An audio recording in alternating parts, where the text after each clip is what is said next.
Gracias, Darío. ¿Cómo estás? ¿Me oyes? Sí, perfecto. ¿Qué tal? ¿Todo bien? Como puedes ver, no soy el tío más ducho en esto de la tecnología, ¿no? Ah, pero está perfecto. No, mira, a veces es mejor. Sí, ¿tú crees? Y En pleno siglo XXI me dificulta mucho la vida, pero ¿qué vamos a hacer? Cada uno tiene que arrastrar sus propias discapacidades. totalmente. No, bueno, pero está muy bien. Me parece que son cosas, a veces nos supera día a día. Y si no estás acostumbrado, no pasa nada. No, no, Nada, no, te un digo, millón además de gracias. te digo de verdad que tengo como cierta alergia a todo lo tecnológico.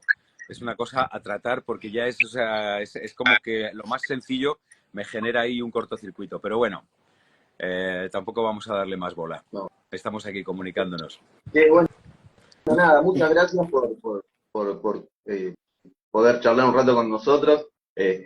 Para nosotros es un placer. Acá en Argentina se te quiere mucho. Qué bueno. Por ahí no sé si vos Tomás, hemos venido una carrera. eh, Acá en Argentina te conocimos con Vis a Vis, claramente. Ajá. Este, y nada, ha sido claramente un personaje muy importante y muy querido por todos nosotros. ¿Y vos tomás dimensión de eso, de lo que va llegando? Pues un poco, bueno, ya has podido comprobar un poco mi,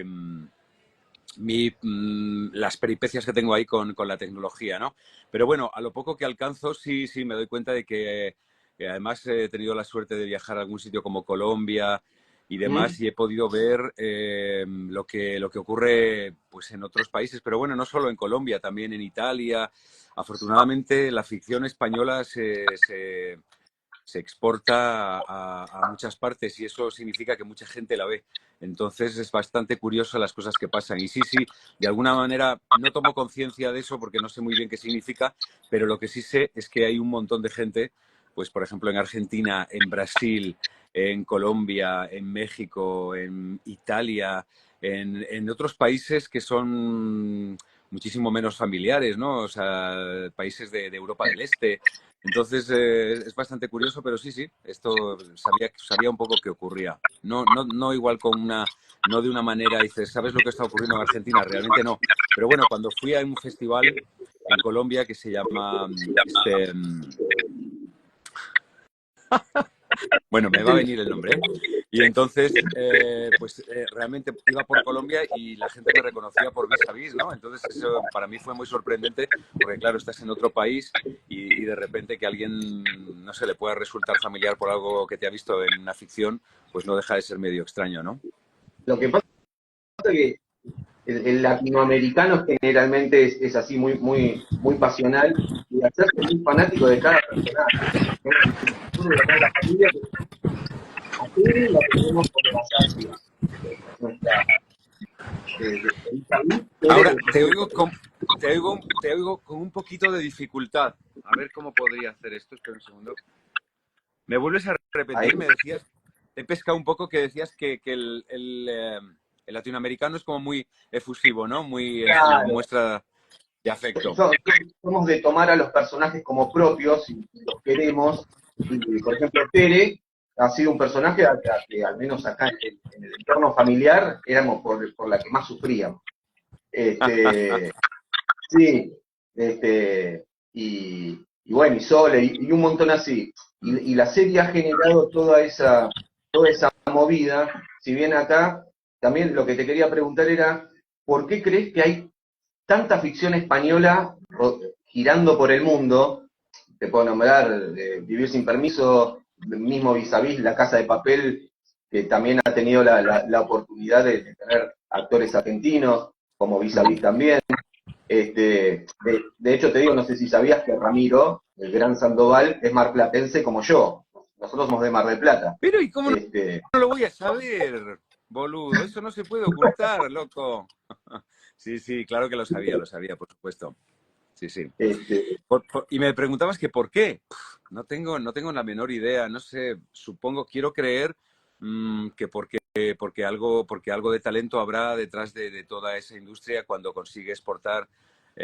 tanta ficción, ¿no? Porque además no solo es a todo ese continente maravilloso que hablamos la misma lengua, sino a países que no tienen nuestra misma lengua y que también se exporta la ficción española. Pero bueno, eso también tú me podrías responder. Argentina es un país donde la ficción es muy valorada y muy premiada, ¿no? Entonces, pues ¿por qué? Supongo que porque igual, porque hay algo que está bien, ¿no? Porque se hace una ficción interesante, digo yo. Y ahora, Eso, bueno, no, ahora acá en Argentina con el tema del Eternauta, no sé si tuviste la sí. posibilidad de verla. Este, No, he oído, por supuesto, mucho de la serie, pero todavía he estado como un poco, he estado y estoy un poco enloquecido trabajando, que no me he dado todavía tiempo para sentarme a verla, pero por supuesto sí, estoy al tanto de la serie y de los y de las ondas colaterales en torno a la serie y todo esto, sí, sí. Sí, bueno, es muy típico de argentino eso, ¿eh? Empezar a unir cosas que a veces no tienen nada que ver, hacer de una ficción que es simplemente para sentarse y disfrutarla, hacerla de una cuestión política, ¿viste? Cuando mezclas todo y se quiere sacar provecho de un montón de cositas, por ahí pierde el rumbo original, que es sentarse a ver una buena producción, que nosotros ya la vimos y parece, no le tenemos nada, no se le tiene nada que envidiar a las grandes producciones americanas ni nada, realmente. Cuando la pueda ver, Seguro. quizás podamos volver a hablar sobre esto. Tengo muchísimas ganas de verla, sí, sí, sí. O sea Aparte de Darín vive allá, aparte, Ricardo. Ricardo Darín vive allá, es más español que argentino ahora. para nuestra fortuna, bueno, lo compartimos un poquito, ¿no? Quiero decir, tiene ese talento tan inmenso que da para regalarlo en Argentina y aquí en España también. Sí, sí, yo todo lo que hace Ricardo Darín, dentro de la pantalla y fuera de la pantalla, me parece de lo más plausible, ¿no? Entonces, sí, me parece un maestro en muchos sentidos, muy de admirar. Muchas ganas de verla, sí. Vos decís que estás trabajando mucho, yo ahí estuve leyendo que del 4 al 8 de junio vas a estar con una obra de teatro. Sí, Si nos querés comentar eso, porque gracias a Dios nos ve mucha gente en España, aunque no sí. parezca. Pero si lo querés mencionar, Qué bueno, pues sí, mira, estamos con una obra que es Coriolano, de Shakespeare. El verano pasado estuvimos en el Festival de Teatro Clásico de Mérida. Es un festival increíble que todo gira en torno a ese espacio maravilloso que son las ruinas del Teatro Romano de Mérida. Y se sigue haciendo teatro como hace tantos siglos, ¿no? En ese lugar privilegiado que además tiene una capacidad cada día de 3.000 y pico espectadores. Es una barbaridad, ¿no? Entonces lo estuvimos haciendo ahí ese verano y ahora lo retomamos en un teatro, en los teatros del canal, y volvemos a hacer esta función que es como una función emblemática de Shakespeare, ¿no? Es la última función, el último drama que escribió antes de morir y yo creo que tiene muchas cosas que lo convierten en una joya. que Mm, bueno, mm. bueno. Bueno, nada, acá lo vamos a estar. Bueno, vos que decís lo de la tecnología, ¿te guste, no? Parece que estamos a miles y miles de kilómetros y gracias a Dios nos une y nos podemos permitir decir, bueno, vayan a ver la obra de Fabio, mira, de Fabio, qué boludo, de Roberto, está bueno, ¿viste? A veces sí, uno tiene que luchar contra estas cosas, pero No, no, nos une.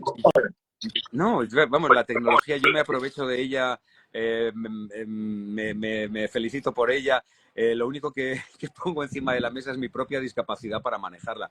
¿Sabes? O sea, que no estaría mal, de verdad que me lo estoy pensando, hacer algún curso, algún seminario donde me enseñen a manejar la tecnología, porque te digo que finalmente funcionamos con todo, desde operaciones bancarias a todo tipo a un encuentro como este, y a mí me dificulta mucho la vida porque tengo ahí una tara que tengo que vencer. Entonces, yo no me quejo de la tecnología, me quejo de mi propia tecnología. Total. Sí, sí, sí, bueno, pasa.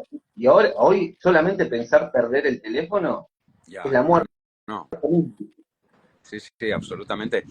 Nos hemos vuelto dependientes de eso. Te facilita mucho la vida, nos la ha cambiado, pero también nos ha vuelto efectivamente. Quedarte sin teléfono es como ya te provoca un vértigo casi existencial. Ya no solo es lo práctico de mensajes del trabajo, de esto, de lo otro, del banco, de tal, sino algo verdaderamente existencial. Y cuando Es te algo que va quedas por... sentado y te olvidas el cargador y te quedan 15 de batería, ahí empezás, las Sí, sí. palpitaciones empiezan a mí. Te olvidas el cargador y te planteas si merece la pena seguir existiendo. Totalmente. Es esa, la analogía es esa, es celular o muerte, nada más.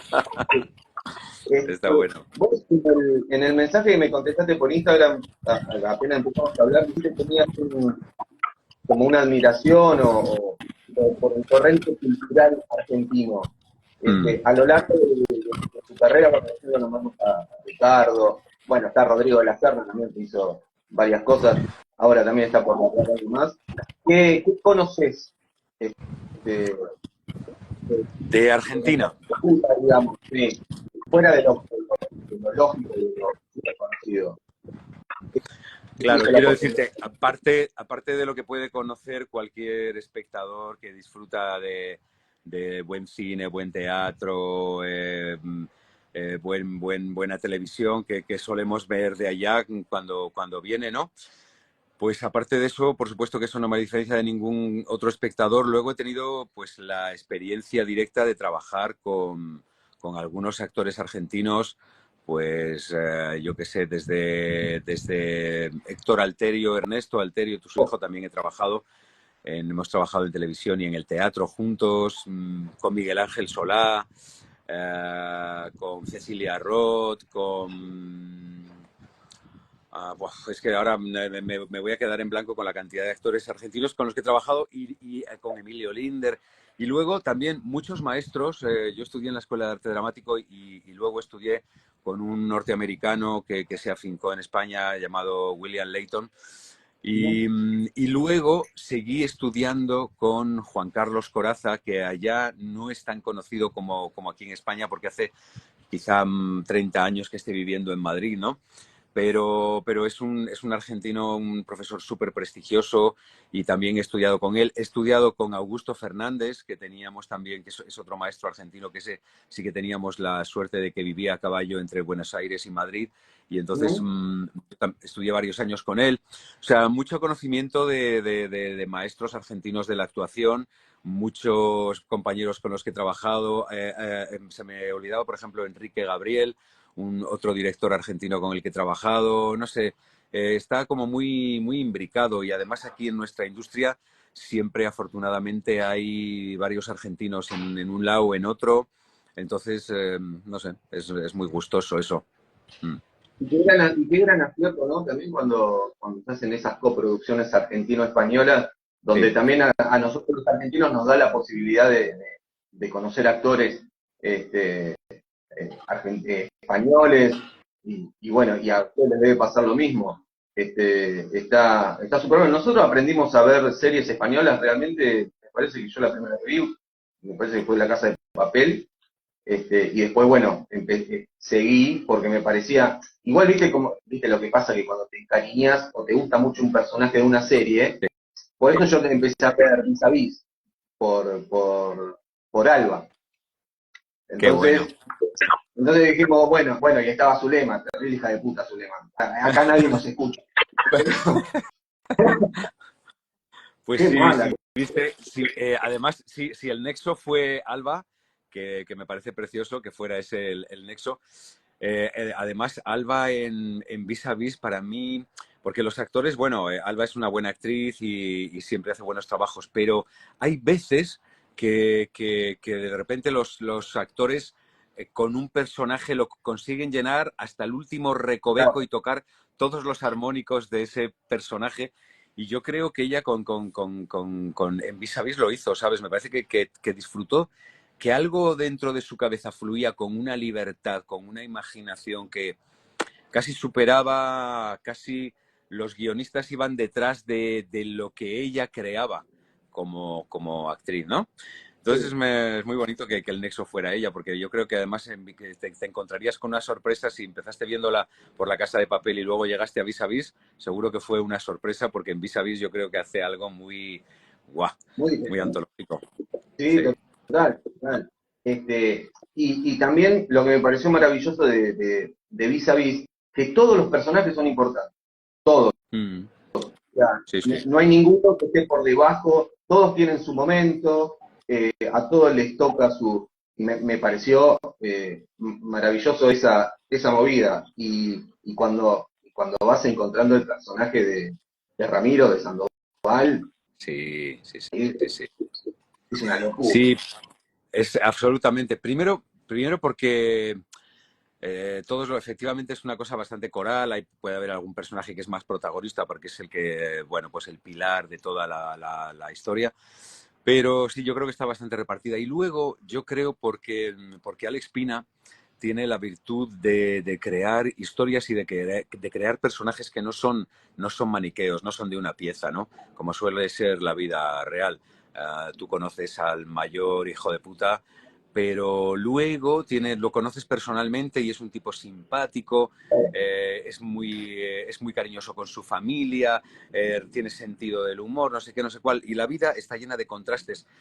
Y Alex Pina, yo creo que hace esto con los personajes, hace personajes de contrastes que de repente te resultan interesantes porque tienen una de cal y otra de arena, no son nada maniqueos, son muy reales, yo creo, ¿no? Y eso para mí no sé, le aporta un atractivo a Vis a Vis, por Sí, supuesto. ni hablar, es que en un momento lo nombramos a Ramiro, que hizo el papel de Sandoval, porque era el más oscuro, por así decirlo, Mm. pero hasta ahí había momentos, no te digo que lo quería, pero por ahí lo entendías y te daba medio como y lo tratabas de justificar por algún lado, decir, bueno, algo tiene que haber pasado con este hombre para que sea así, y te pasaba eso, bueno, te empatizaba por algún lado y después la querías matar a los 2 segundos, la querías matar nuevamente. Pero, pero sí, fue la verdad una gran serie que tuvimos la oportunidad de, de ver acá en Argentina. ¿Y vos cómo te preparás cuando te ofrecen un papel que va a ser una cárcel de mujeres, con lo que representa el mundo de las cárceles? ¿Te tuviste que entrenar previamente para saber cómo se manejaba, cómo era el papel de celador o de carcelero, como se le dice acá, Mm. del manejo? ¿Te tuviste que coachear con alguno que trabajaba de eso en serio? Pues mira, sí, sí lo hice porque claro, efectivamente tienes que hacer de funcionario de prisiones, de carcelero, por decirlo vulgarmente, y entonces yo no tenía ningún tipo de experiencia más que la información que uno puede tener cuando ve ficción, y a veces la ficción no tiene por qué ceñirse exactamente a la realidad, no es esa la función, ¿no? Es contarte una historia y a veces para contarte una historia te puede servir de determinados elementos que no tienen por qué ser exactamente, no es un documental, ¿no? Entonces, claro, yo quería saber cómo eran. Se daba una peculiaridad, porque Vis a Vis es una ficción que aquí en España no puede ocurrir de momento y espero que sea así, ¿no? Es una ficción que tiene más que ver, por ejemplo, en Estados Unidos sí que ocurre, no sé si ocurrirá en Argentina. En España no hay cárceles privadas, todas las prisiones que hay son estatales, es una cuestión del gobierno y todo está regido por unas normas que tienen que ver que las impone el gobierno. No, eso no está privatizado, ¿no? Entonces, en Vis a Vis era una cárcel privada, era como una ficción que hablaba de una cárcel privada. Pero bueno, salvando esa pequeña distancia, quiero decir pequeña porque hay algo que finalmente aboca a dos seres humanos a una situación, uno que está privado de libertad y otro que está ahí para que las normas se cumplan y el que está privado de libertad pues todo esté en orden, en armonía y no haya ningún problema, ¿no? Entonces, esa situación era la misma. Entonces yo, por suerte, tenía dos amigos, un amigo y una amiga, curiosamente, que los dos hicieron humanidades, los dos estudiaron historia, qué fuerte, ¿no? Y los dos, en la historia, pues es muy difícil encontrar un futuro profesional si estudias historia. La una estudiaba historia precolombina y el otro estudiaba Egipto, creo. Entonces, bueno, pues los dos hicieron oposiciones a funcionarios de prisiones y son funcionarios de prisiones. Una de mujeres y él de hombres, ¿no? Y entonces me hablaban de cómo era la relación con los presos, de los protocolos que se establecían, de los vínculos personales, de todo esto, ¿no? De su propio finalmente era, excepto algunas cosas generales, era difícil también extrapolar cosas porque los dos, siendo dos muestras diferentes, tenían como visiones muy diferentes de las mismas cosas, ¿no? Sentires muy diferentes y probablemente tenía que ver cómo cada uno se relacionaba con el mundo, que finalmente eran cosas, por ejemplo, ella era más fría con respecto a la relación con las presas y más escéptica, era como que estaba más resentida y se tenía menos confianza, y él todavía no había dinamitado todos los puentes, ¿no? Pero sí, fue interesante ese conocimiento. Y luego, pues también hablando con algunas presas que te hablaban de la otra parte, de cómo era la otra parte, ¿no? Porque también es interesante escuchar por los dos lados. Y Claro. bueno, y luego, pues obviamente tirando de la historia, que es lo que estamos contando nosotros. Pero bueno, esa información sí que la pude explorar, ¿no? Ujú. Claro, no, súper interesante. Sí, es un mundo interesante.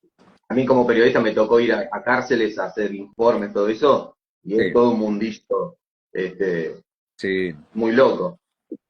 Es muy loco. Te Hay quiero algo hacer muy, una pregunta, porque sí, hay algo muy fuerte. Yo siempre que he ido a cárceles, afortunadamente, ha sido por cuestión de que se exhibía una película y entonces se hacía luego un cineforum con los presos o cosas así, ¿no?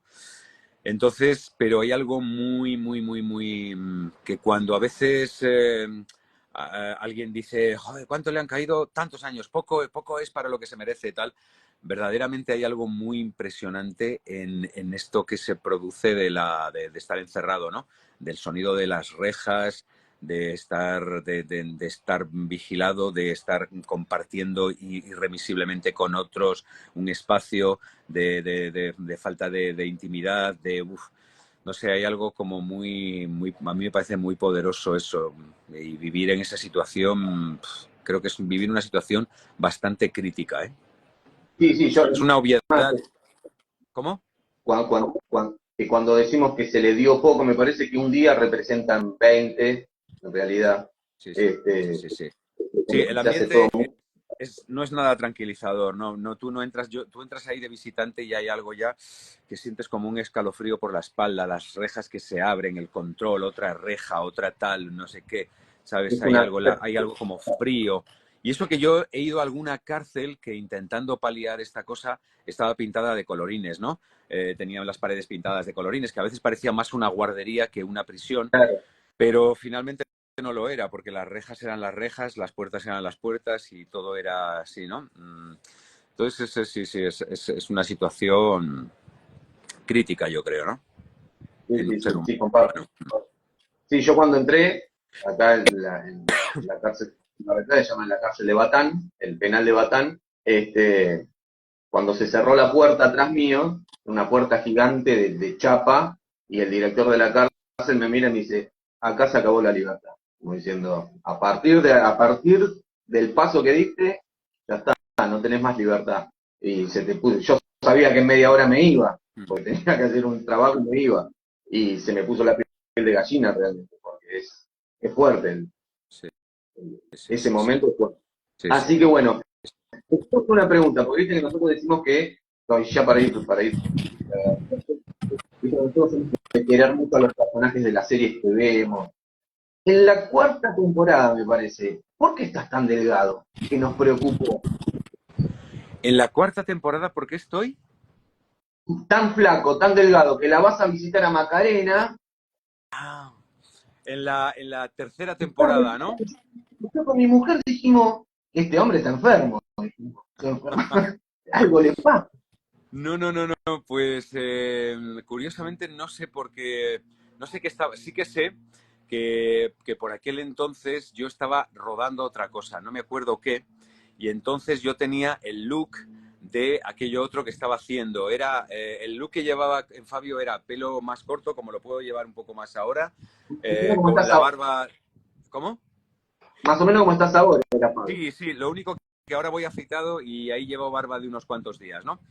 Pero en lo que estaba haciendo, pues llevaba otro look, iba afeitado y con el pelo más largo. Entonces eso da un aspecto de que parece que estoy más delgado y que tal. Pero sí, a mí me pasa lo mismo siendo yo, porque cuando vi, dije, joder, qué aspecto más extraño tengo con respecto a lo anterior, ¿no? Que por un lado estaba bien porque hay marca un paso del tiempo y eso está bien, pero por otro lado a mí también me sorprendió que el aspecto que agarré en aquella visita. Yo no sé si fue por cómo me peinaron, por cómo yo tenía el pelo, ¿verdad? Sí, pero es verdad. Pero no estaba, realmente no creo que estuviera mucho más delgado. Podía estar unos kilos más delgado, pero yo siempre me he mantenido ahí más o menos en ese peso. Yo creo que era el cambio de aspecto lo que daba esa sensación. Sí. Entiendo. Bueno, nos preocupamos, Roberto, por tu No, no, salud. no, no, no. Afortunadamente todo iba bien. La pena de aquel momento, ¿sabes? Que lo sufrimos un poco todos, fue... yo tuve la suerte de poder hacer aquellas escenas de despedida de Macarena, de alguna manera de cerrar aquella historia, ¿no? Pero de repente estas cuestiones, este mismo patrón pasó con La Casa de Papel. Resulta que Vis a Vis la estaba emitiendo Antena 3, que es una cadena privada aquí en España, ¿no? Y entonces la estaban emitiendo y la primera temporada fue bien, no de locura. La segunda temporada fue bien, pero no de locura. Y entonces nos dijeron al final de la segunda temporada que decidían no hacer más, ante nuestra propia extrañeza, porque nosotros estábamos muy contentos con la serie que estábamos haciendo, ¿no? Y la cadena decidió que no tanto. Y entonces la suspenden. Y todos nos vamos a casa, pues muy extrañados. La cárcel se había construido en una antigua fábrica de armamento que tenía toda esa torre que pertenece a Vis a Vis. Es real, era una torre de vigilancia de esa fábrica de armamento. Un espacio maravilloso, arriesgado porque por un lado, cuando entramos a rodar en aquel lugar, ya con los años luego fue mejorando, ¿no? Pero había agujeros. Yo recuerdo una actriz que se cayó por un agujero directamente. Luego nos daban charlas sobre riesgos laborales, pero vamos, allí hubo una actriz que se cayó por un agujero porque aquel espacio eran muchos metros cuadrados, muchos metros cuadrados, y era un espacio real. Todavía estábamos empezando a rodar y iban recogiendo cables, construyendo ese espacio, ¿no? Era un espacio maravilloso. A mí me gustaba infinitamente mucho más que la cosa artificial y acartonada de un plató. Pero bueno, era un edificio de estas características que te digo. Entonces, cuando Antena 3 decidió cancelar la serie, pues derruyeron ese decorado que era todo forja, hierro, una cosa bastante bestia que construyeron, y empezaron a hacer los decorados de La Casa de Papel que por aquel entonces estaban rodando. Y la Fox compró otra vez Vis a Vis y decidió volver a hacerla. Y cuando quisieron volver a recuperar el espacio, aquella fábrica de armamento estaba ocupada por otro rodaje que empezaba en aquel entonces, que era La Casa de Papel. Y entonces dijeron, bueno, pues tenemos que irnos a otra prisión y tenemos que inventarnos algo que justifique esta circunstancia, que no vamos a rodar en Cruz del Norte, ¿no? Y entonces ahí, en ese cambio de prisión, caímos la inmensa mayoría que estábamos ligados a la prisión. Creo que el único que no cayó fue Ramiro Blas, pero todos los demás ahí, caímos en efecto dominó. Yo tuve la suerte en esa escena que tú recuerdas de poder hacer ahí como dos escenas de despedida, ¿no? De mi personaje, pero bueno, fue una circunstancia que en ese momento jugó en nuestra contra, ¿no? Claro. Pero así fue. Ahora, los de Antena 3 son originarios. Sí, sí. Sí, es muy curioso, ¿no? Porque eso lo medían con unos parámetros, las audiencias estas, y no hacía lo que ellos pretendían, pero luego de repente, tanto Vis a Vis, que ocurrió eso, como La Casa de Papel, que fue exactamente lo mismo. ¿Sabes? Netflix la compró, la remontó, hizo capítulos más cortos, y ¡pum! Pegó un zambombazo. Entonces, a veces te das cuenta de que el éxito y el fracaso a veces depende de cómo se empaquete el producto, que pueda ser una cosa o la otra, ¿no? Es curioso, sí. Ya para ir, ahora sí, para ir terminando y agradecerte que te hayas sentado a charlar un rato y que te haya hecho sufrir un poco con la tecnología. Ha sido ¿Qué poco, te queda por, ¿Qué te queda por hacer? Sos un tipo joven, digamos, actoralmente. ¿Qué ¿Qué te me queda por queda? hacer? Sí, o qué te gustaría, qué sueño, tener el sueño de decir, la verdad me encantaría encarnar tal personaje o actuar con tal, esas cositas pendientes. No, mira, me Sueño, queda, delira. sí, me queda todo por hacer. Lo maravilloso de nuestra profesión es que se dan circunstancias. Mira, hace poco hablaba con una compañera que hace muchos años hizo Irina de la Gaviota de Chekhov, hizo Irina Nikolayevna, que es una actriz que ya está en la madurez y tal y no sé qué. Y ella hizo ese personaje. Pero es que 30 años atrás había hecho Nina, que era la joven, ¿no? Entonces quiero decirte, esto es maravilloso. Los actores, esos son con los clásicos, pero hay un montón de historias que están por escribir, de autores que están por crearlas, en la cual encajo yo o encaja otro actor y ahí ya tenemos sentido. Entonces, a mí, yo lo único que aspiro en la única dirección en la que sueño es en que mis personajes sean de clásicos, como por ejemplo este que estoy haciendo ahora de Coriolano, que es un personaje, ay, que se me tuerce la vida. Es un personaje, es un personaje inmenso, ¿no? Con una cantidad de matices y de rincones y de contradicciones espectacular para poder hacer como actor, pero hay otros muchos que no están escritos que también tienen esos matices. Esto que estábamos hablando de Vis a Vis, Fabio es un personaje que es un bombón, porque es un personaje con una trastienda, con una mochila ahí de su pasado y con unas tantas contradicciones que está viviendo en su presente que lo hacen riquísimo. Entonces yo como actor lo único que aspiro es a poder paladear personajes así, que sean ricos, que sean contradictorios, que me supongan un reto también, que hay personajes que te asustan mucho porque también te tienes que salir de tu zona de confort, ¿no? Y eso te mete en lugares.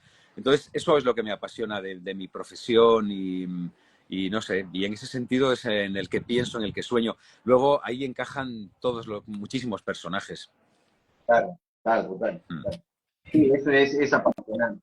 Tengo una recomendación para hacerte, por eso la viste, pero está todo en la misma atmósfera que Vis a Vis. El Marginal, ¿la viste? La serie argentina El Marginal. No, no la he visto. ¿Está en alguna plataforma de estas así? Está en Netflix. Está en Netflix, vale. El Marginal. El Ok. Marginal está hecha en la cárcel de Caseros, es una cárcel real ya abandonada, o sea que la locación es cárcel. Wow, Y qué ahí bueno. un montón de cosas con los hermanitos Borges, que los vas a amar.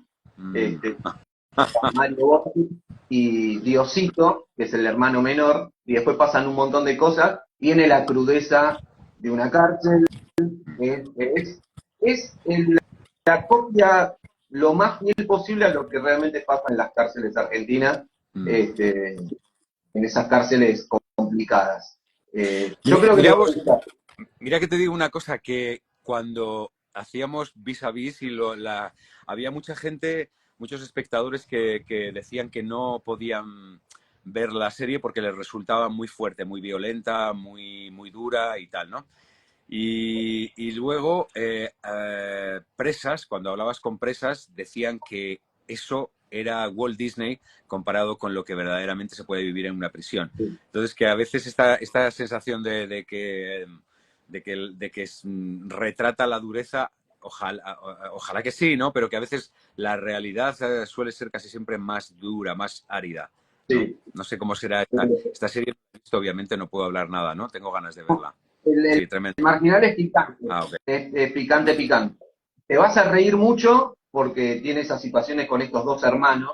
Ah, Te vas a divertir mucho porque también hablan el lenguaje nuestro, que es como un dialecto, el carcelero que tienen acá en las cárceles argentinas. Este, pero es picante, ok. es picante. Ah, y van a hacer acá en Argentina dentro de poco, se estrena una que se llama Barro, que también es una especie de vis a vis. O sea, Así, ¿eh? es la viuda de uno de los actores del Marginal que termina presa, Ajá. entonces también no sabemos cómo va a Qué, ser eso. qué Pero bueno, bueno, qué bueno. habrá que ver. Fabio, qué boludo, estoy muy... Para mí, para No, mí, no, está bien, está bien. todo, También soy. toda la mierda, como se dice, para ahora, para el 4 al 8 de junio, con la obra Muchas esta. gracias, muchas gracias. Ha sido un gusto. Agradecerte, porque para nosotros es muy importante y nos enorgullece poder estar charlando con vos realmente. Es un gran placer. Y bueno, nada, estamos en contacto. Y si querés tips de informática y de tecnología, cuando se te complique me mandás un mensajito y vemos cómo lo solucionamos. Está bueno. Te agradezco el ofrecimiento. Oye, ha sido un gusto, de verdad, ¿eh? Me lo he pasado bien. Igual, Hasta un millón de la gracias. próxima. Chau, chau. Chao, chao.